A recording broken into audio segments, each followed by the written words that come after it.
Make sure to like and subscribe at home, guys. Again, every like and subscription that we get on YouTube puts us one step closer to making that sweet, sweet, sweet YouTube money.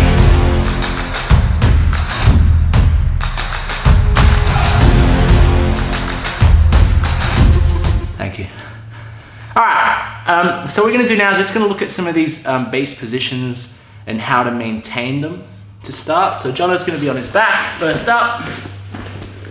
We're gonna look at our low mount position. We're just gonna talk about two primary things in this position. So firstly, what you're gonna find is if I'm in this low mount position, it's not a great position to be in, and I bring my weight over my hips or in front of my hips, he starts bridging. He's gonna start being able to move my center of gravity quite easily on him, much like in guard. Again, thinking back to, because mount is guard, right?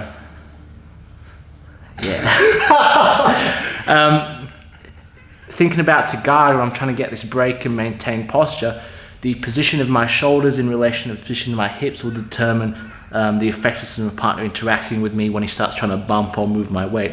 So again, if I just want to chill in this low mount position, I'm going to bring my shoulders behind my hips and then activate my hips. Now Jono starts trying to move my weight around.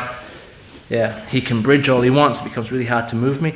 I like to call this position the Matt Serra on a drunk guy position. If you've not seen that video, make sure to check that video out.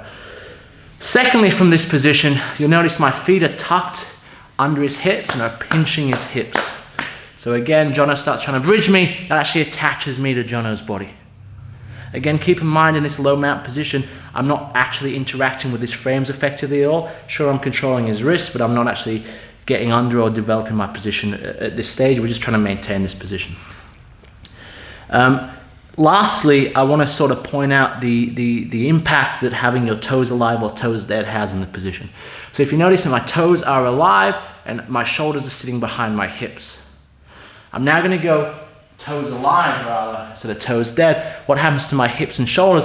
Well, they now come up higher on my partner. And this is quite relevant for some of our transitions and our leverage dominating exchanges we're going to look for later. I actually want my hips to be coming away from Jono's hips when I start attacking this position. I just want to point that out really clearly now. My toes are alive, my hips activate and come up, my whole center of gravity and my whole trunk comes up higher on my partner. Again, if I stay in low mount and I try and sit on his hips here and he bridges me, he actually can start moving me around quite easily. So toes dead here, you'll notice my hips sink nice and low. Yeah? And from here, I can focus on sinking onto my partner's hips or away from my partner. Now he starts trying to bridge into me, it becomes harder for him to shift me.